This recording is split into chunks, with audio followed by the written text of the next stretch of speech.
ராகு கேதுக்கள் இந்த 2 கிரகங்கள் வந்து நம்ம ரயில் தண்டவாளம் மாதிரி இணையவே இணையாது. ஆனால் அது வந்து அத்தனை பேசஞ்சர்ஸும் ஏற்றிட்டு போகக்கூடிய ஒரு முக்கியமானது. இந்த 2 ரயில் தண்டவாளத்துக்கு நடுவில் இருக்கிற ரயில் பெட்டிகள் தான். இந்த ராகு கேதுகளுக்கு நம்ம வந்து ராசி கட்டத்தில் தனி கட்டமே கிடையாது. ராகு கேதுகளுக்குன்னு கட்டம் கிடையாது. ராகு கேதுகள் எந்த இடத்துல நிற்குதோ அந்த வீட்டை தான் ராகு தன்னுடைய வீட்டின் அதிபதி, அந்த வீட்டினுடைய அதிபதியை ஒழுங்காக அது கரெக்டாக அந்த வீட்டின் அதிபதி வந்து நல்ல சாரம் வாங்கி அதோடைய உச்சமோ இல்லாட்ட நல்ல ஒரு பாவங்களில் உட்கார்ந்திருந்தால் 5ஆம் பாவத்தில் புதன் வந்து ஒரு 5ஆம் பாவத்தில் அது புதன் மறைவில் இருந்தால் தான் அதுக்கு வேல்யூ. அது அந்த மாதிரி ஒரு பவர்ஃபுல்லான ஒரு இடத்துல இருந்துச்சுன்னா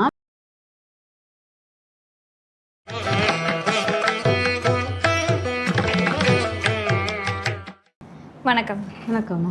ஒரு கிரகமும் ஜாதகத்தில் வலுவாக இருந்தாலோ வலுவில்லாமல் இருந்தாலோ என்ன மாதிரியான பிரச்சனைகள் கொடுக்கும் அப்படின்றத பார்த்துட்ருக்கோம். இப்போ அடுத்து பார்த்திங்கன்னா ராகு கேது அப்படின்னு எடுத்துக்கிட்டோம்னா 2 கிரகங்களுமே சேராது, தனித்தனியாக தான் இருக்கும். இந்த 2 கிரகங்களும் ஜாதகத்தில் இருக்கக்கூடாத இடத்துல இருந்துச்சு அப்படின்னா என்ன மாதிரியான பாதிப்புகளை கொடுக்கும்? ராகு கேதுவினுடைய வேலை அப்படின்னா என்ன?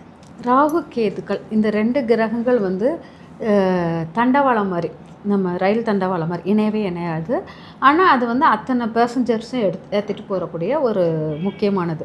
இந்த 2 ரயில் தண்டவாளத்துக்கு நடுவில் இருக்கிற ரயில் பெட்டிகள் தான் இந்த கிரகங்கள்லாம் உட்காந்துருக்கு. அது கரெக்டான வேலை கொண்டு போச்சுன்னா நல்லாயிருக்கும். இந்த ராகு கேதுகள் பயணிக்க ரொம்ப தேவை, பயணம் செய்வதற்கு ரொம்ப தேவை.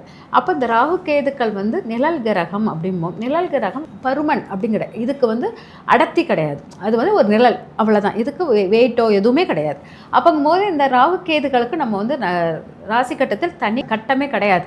ராகு கேதுகளுக்குன்னு கட்டம் கிடையாது. ராகு கேதுகள் எந்த இடத்துல நிற்குதோ அந்த வீட்டை தான் அது ஆள செய்கிறது. அந்த வீட்டின் அதிபதியை வந்து அது ஆள செய்யும். அதுதான் ராகுடைய அந்த வீட்டை போல் அது வந்து வேலை செய்யும். அது ராகு இருக்கிறது, கேதுவும் அதே தான். அந்த மாதிரி ரெண்டுமே அது இருக்கிற இடத்துல அது பாவனைகளை எடுத்துக்கொள்ளும் அப்படிங்கிறத எடுத்துக்கலாம்.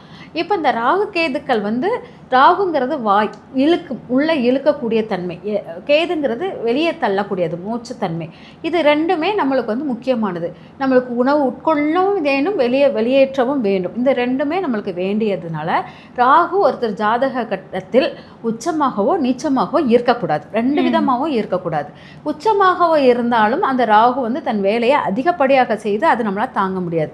ஒரு உணவை அதிகமாக உட்கொண்டாலும் ராகு உச்சமானால் கண்டிப்பாக கேதும் உச்சமாகும். அப்போ அதிகமாக உட்கொண்டு அதிகமாக வெளியேற்றம் பண்ணுவது நம்மளுக்கு உடலுக்கு ஏற்றதாக இருக்காது.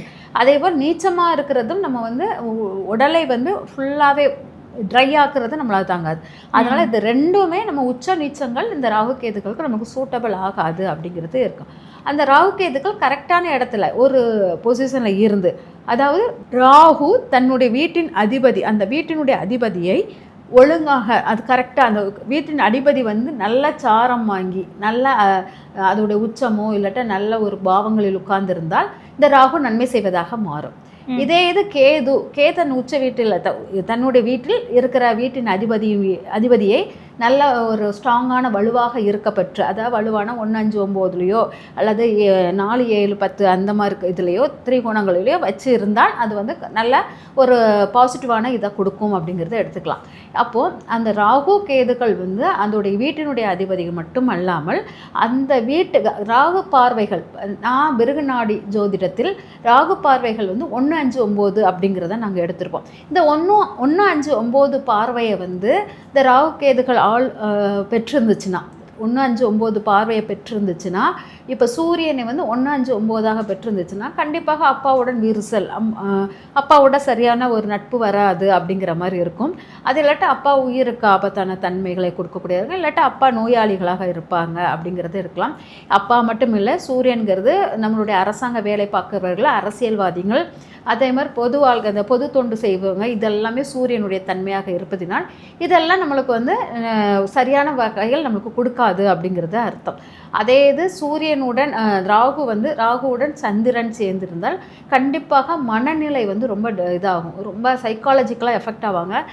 இவங்களை வந்து நம்ம வந்து ஒரு சின்ன சின்ன விஷயத்தையும் இவங்களை வந்து எஃபெக்ட் கொடுத்துக்கிட்டே இருப்பாங்க. எந்த ஒரு விஷயம் எடுத்தாலும் இவங்க வந்து அந்த ராகுடைய பிடிக்குள் மாற்றுறதுனால எல்லாமே நெகட்டிவான திங்கிங்காகவே இருக்கும். ஒன்று கூட எனக்காக நடந்தது, எனக்கு பாசிட்டிவாக உள்ளது அப்படின்னு எடுத்துக்கவே மாட்டாங்க. அப்போ அந்த நெகட்டிவ் திங்கிங்க்கு முக்கிய ராகுடைய வாய்க்குள் அவங்க மனமும் உடலும் போய் உட்கார்ந்துருச்சு. அதனால் இவங்க வந்து ரொம்ப யோசிப்பாங்கன்னா, தான் செய்வதை எல்லாமே தவறாக யோசிக்கிறது, தான் செய்வதை மட்டும் தவறாக யோசிக்காமல் மற்றவங்க நமக்கு செய்கிறதே தவறாக பார்க்குறது, இந்த மாதிரி தன்மையெல்லாம் இருக்கும் அப்படிங்கிறது. இவங்க வந்து என்னென்னா இந்த ராகுக்குள் சந்திரன் மாற்றுறதுனால இவங்க வந்து ஏதோ ஒரு இடத்துல போய் மாட்டிக்குவாங்க. அது வந்து ஒரு நெகட்டிவான இடமாக இருந்தாலும் இவங்களுக்கு அந்த இடத்துல மாட்டிக்கிட்டு அங்கேருந்து வெளியே வர்றதுக்கு அவங்களுக்கு வழியே தெரியாது.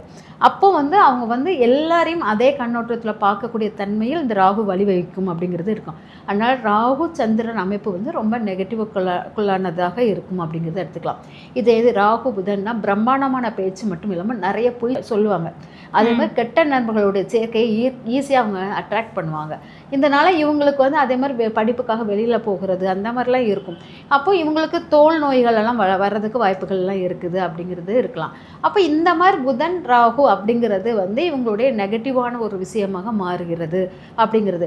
இதே இது நான் வந்து சொன்னது என்னன்னா, இந்த புதன் வந்து நல்லா வலுவாயிடுச்சு, ஸ்ட்ராங்காக இருக்குது, உச்சஸ்தானத்தில் இருக்குது, இல்லாட்டா அது சொந்த வீட்டில் இருக்குது, சுயச்சாரத்தில் இருக்குது, 5ஆம் பாவத்தில் புதன் வந்து ஒரு 5ஆம் பாவத்தில் அது புதன் மறைவில் இருந்தால் தான் அதுக்கு வேல்யூ. அது அந்த மாதிரி ஒரு பவர்ஃபுல்லான ஒரு இடத்துல இருந்துச்சுன்னா அப்போ வந்து ராகு பிடிச்சா அந்த ராகுவால் புதனை ஒன்றுமே செய்ய முடியாது. எப்படி வந்து நம்மளுடைய பெருமாள் விஷ்ணு பெருமாள் வந்து சயன கோலத்தில் பாம்பின் மேல் படுத்திருந்து அந்த பாம்பு வந்து ஆசீர்வாதம் பண்ணுவது போல் தான் உங்களுக்கு அது வந்து சொகுசான ஒரு வாழ்க்கையை தான் கொடுக்கும்.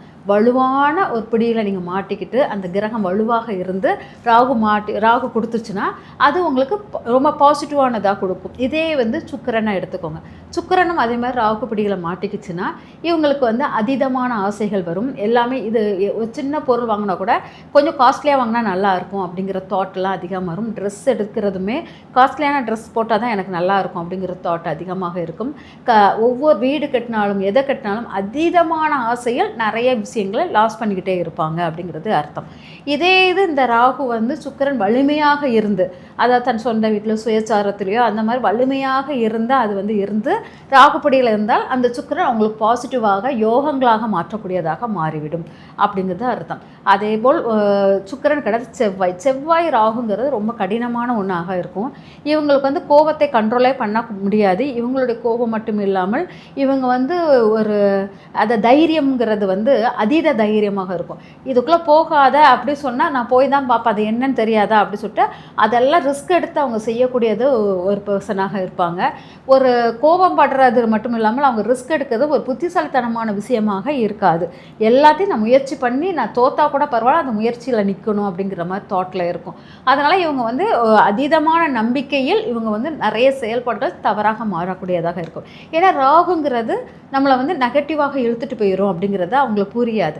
அதே இது அந்த செவ்வாய் வந்து வலுவாக இருந்தால் அந்த ராகு அவங்களுக்கு பாசிட்டிவாக மாறிடும். எப்படின்னா இவங்க வந்து இந்த வீர சாகசம்பாங்க இல்லையா, அதெல்லாம் பண்ணக்கூடியவங்களுக்கு இது வந்து நல்லா பொருந்தும். விளையாட்டு வீரர்களுக்கு இது சரியாக பொருந்தும். செவ்வாயுடைய வலிமை பலமாக இருந்து ராகுடைய வலிமை கம்மியாகிடுச்சுனாலே இவங்க வந்து நல்ல பவர்ஃபுல்லான ஒரு வீர சாகசத்துக்கும் விளையாட்டுத்துறையிலையும் பேச்சு திறன் வன்மைக்கும் இவங்களுக்கு வந்து சிறப்பாக இருக்கும். இவங்க எது தைரியமாக செஞ்சாலும் நீ செய்ப்பா, உனக்கு எது செஞ்சாலும் சக்ஸஸ் ஆகிரும் அப்படின்னு சொல்லுவோம்லே, அது வந்து இவங்களுக்கு சரியாக இருக்கும்.